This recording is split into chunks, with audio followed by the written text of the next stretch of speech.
Hi, this is your girl Annette. We are at it again, sharing a variety of Peace Corps volunteers who have served as volunteers. And before we introduce our current volunteer or return Peace Corps volunteer, I'm going to share a little bit about Peace Corps, its mission, and its vision.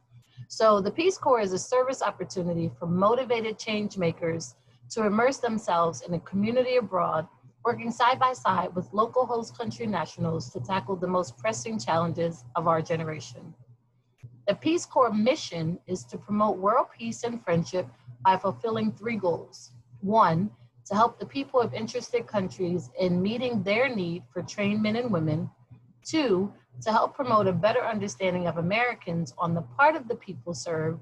And three, which is what we're here doing today, to help promote a better understanding of other people on the part of the Americans. And today we have Angelica. Did I say that correctly?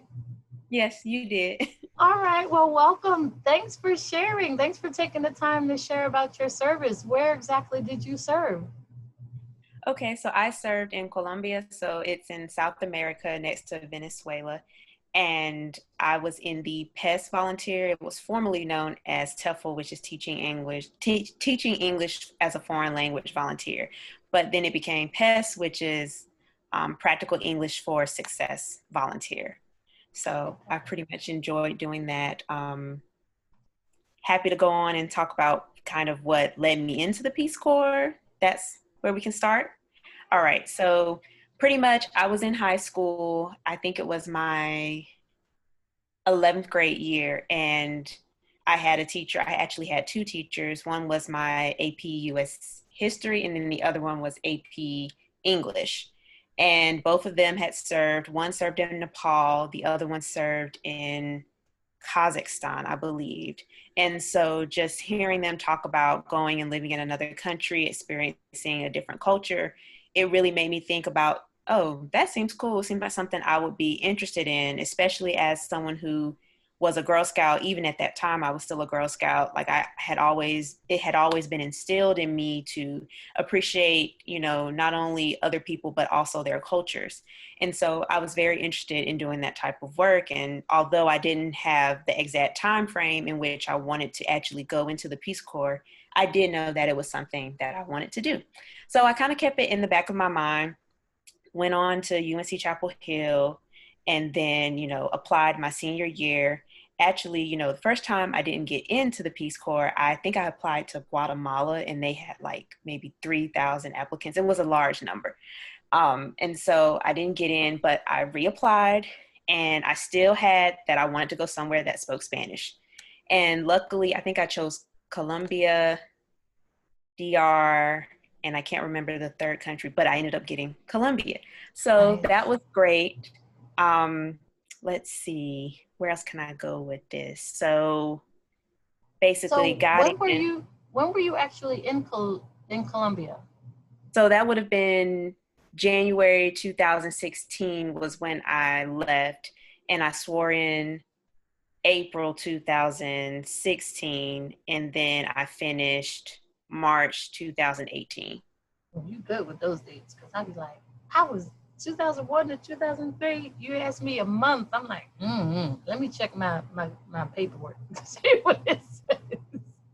Okay, so you were, and I love that you were a Girl Scout. Like that in itself, that idea of service as a Girl Scout is huge. I think once you serve as a Girl Scout, that idea of service or giving back is authentically like a real thing. So did I you learn definitely the agree. language as well? Yes, so interestingly, I've always like gravitated towards Spanish. So we had Spanish in elementary, maybe when I was in the third grade was when we had a Spanish teacher. And so I've always liked it as an elective, took Spanish in college, but come to find out when I took the placement test, I was at like the very bottom. So don't know what happened. But basically, once I swore in, I was whatever the level was. I think we had to be intermediate mid. And so I was able to make that by the time I swore in. Nice. I was always practicing with my neighbors, practicing with the other volunteers.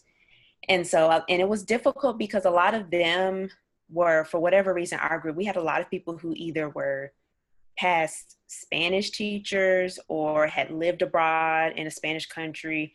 And so now they're just doing Peace Corps. So they're like superior. and Oh, and that's literally the language level that they were. They like all tested in superior.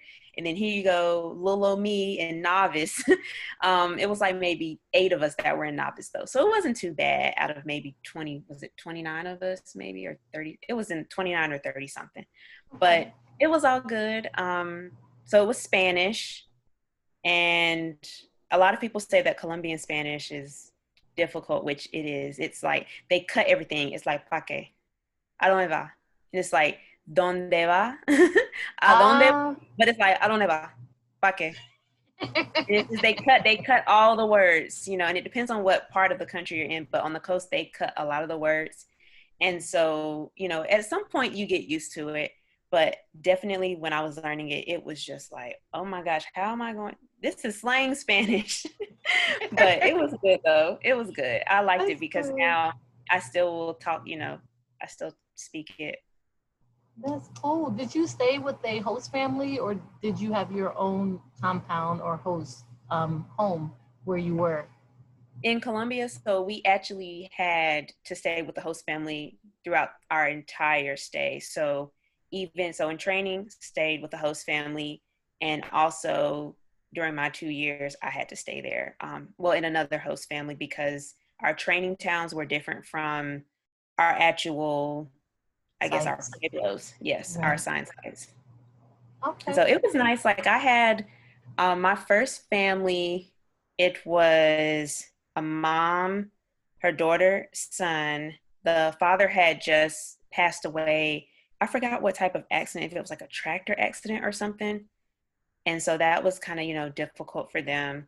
We still keep in contact. Like he just graduated, I want to say from maybe middle school, like liking his photos on Instagram. So it was nice.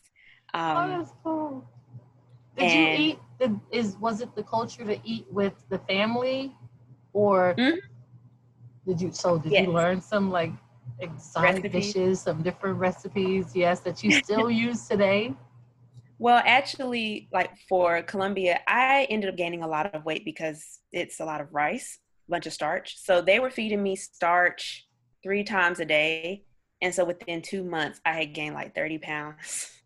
But they were just like, estás gordita, pero ve bien. And I'm like, I do not look good. Please don't tell me that. But it was nice. Like I was able to lose weight once I got to site, and they were kind of looking at me strange because I wasn't eating the rice. But I had to tell them, like, you know, this is not how I look. This is how I looked in America. Like, it's not like, and I don't feel healthy. I don't feel myself. And so I have to take a step back from eating all the rice. And so they understood that. And, you know, once they saw how much weight I lost, then they were asking me like, oh, so what did you do again? Like, what did you do? The baked chicken? So I don't put anything else with the baked chicken. I just season it. Like, yep, that's all you do. You season it, no rice. You're like, no arroz.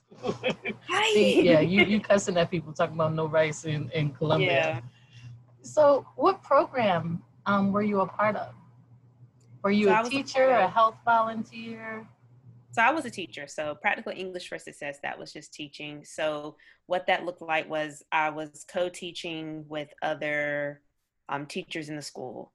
And so some people may think that you just go in and you start teaching. No, that's not the case. What you do is you're planning lessons with I keep saying professors because I'm in law school, but the teachers who are there, you're basically there to assist them. You don't go in and say, well, this is what you need to do. It's more of, you know, here are some resources. Let me know if you would like to use any of these. And most of the time, you know, Peace Corps has done its research and they've sought out teachers who are interested in actually receiving insight from PES volunteers. And so it's usually not anything where you're feeling like none of your perspectives are being heard. It's very much like a give and take kind of thing where you're providing the resources, they're using it.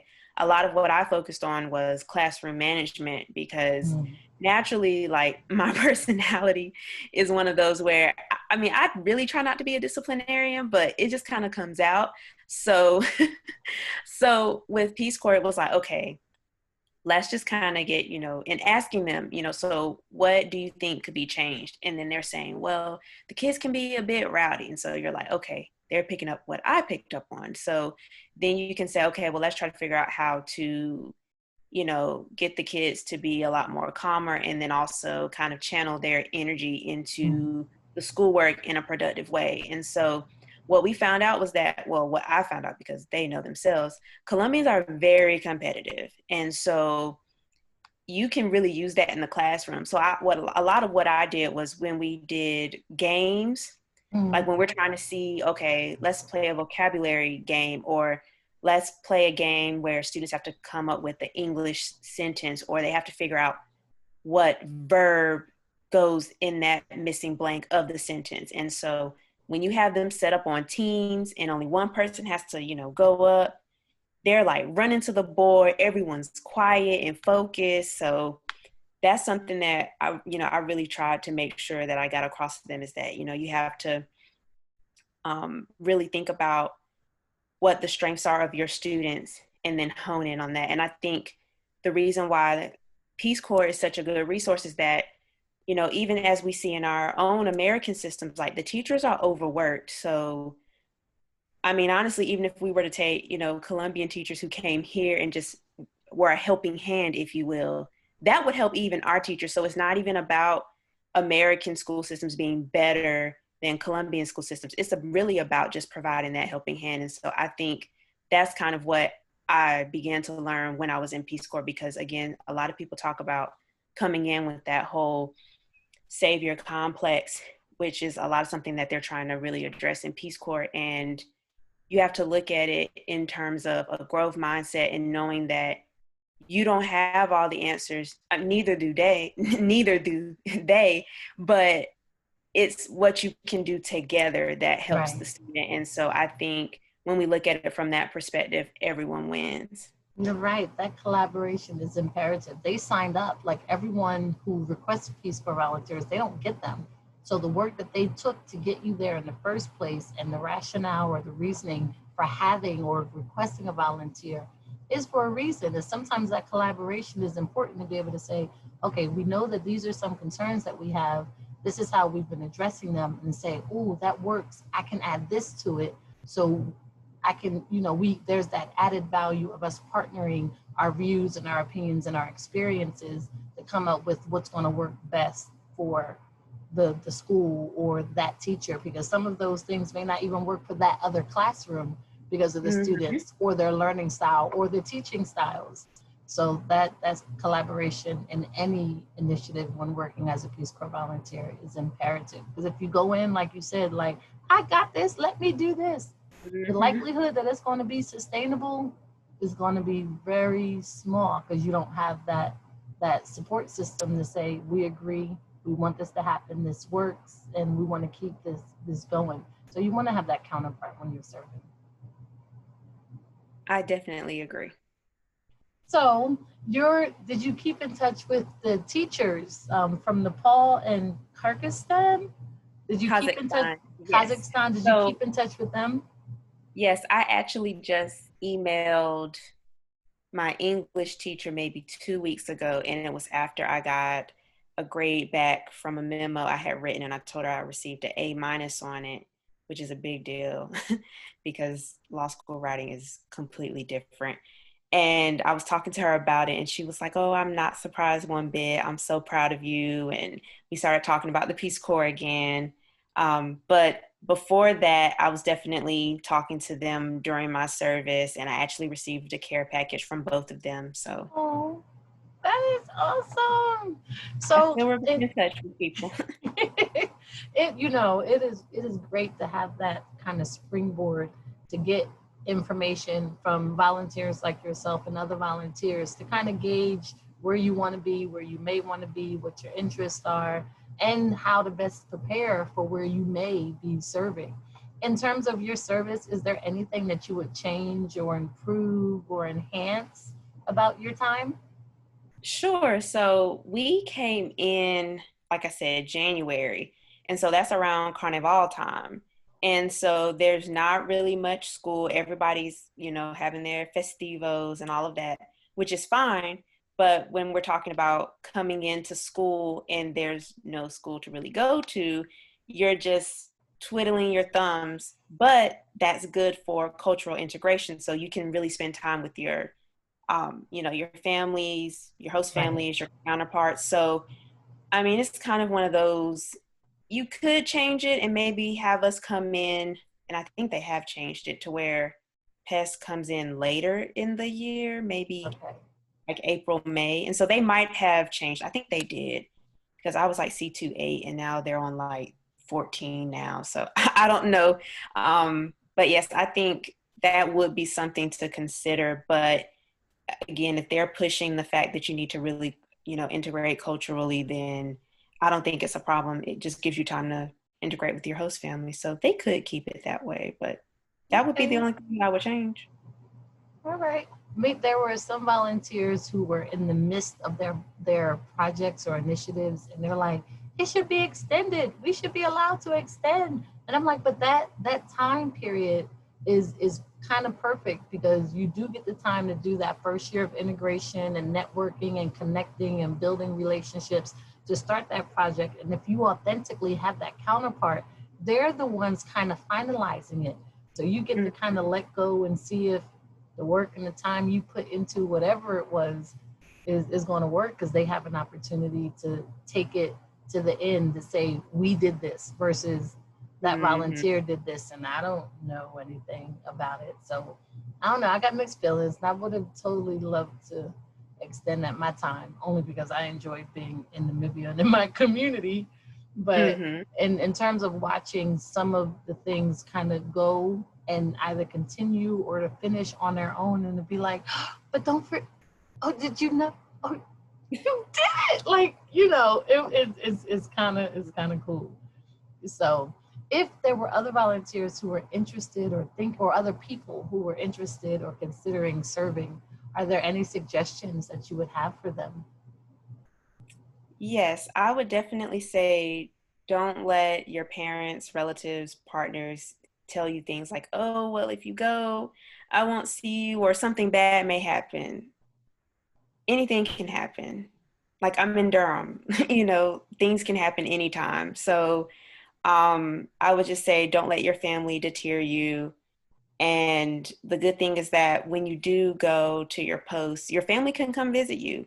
I mean, I don't know everyone's, financial situation, but for those who can, it's good when your family can come and visit you because that puts their fears at ease. Like I know when my mom came to visit me, although she waited until right before I left, she came and visited me and was like, huh, I spent so much time worrying about you when I shouldn't have because you're in perfect, you're in perfect hands here. So I think, if your parents are able to come visit you, that's great. Yeah, just don't let anyone deter you from what you want to do. I mean, I'm an only child, so I don't really have that whole sibling thing to have to worry about. But, it's like I do, not that I do what I want to do, but I just don't have that kind of where I feel like I need to be somewhere. That's kind of the joy about being an only child. So I would say just do what you want to do if you can do it. If you're a spiritual person, pray to whomever you want to pray to or just the universe, whatever you want. If you need the universe to send you a sign, ask the universe to send you a sign and let that be your guiding point. Oh, that is awesome. Well, Angelica, thank you so much for sharing your Peace Corps service in Colombia. I appreciate it. And for those who are considering serving, Peace Corps volunteers are change makers. They're ready to partner with communities to make a difference. Every Peace Corps volunteer's experience is uniquely different. So if you're interested, you're welcome to connect to some volunteers. You can look for a recruiter. Please go to the website and check out peacecorps.gov. If you have questions, they have a Q&A, most frequently asked questions. I'm sure Angelica or myself would be more than happy to share our experiences, but just know our experiences will not be yours. Each experience is unique. Angelica, thank you so much for sharing your experience. Thank you for having me. See ya.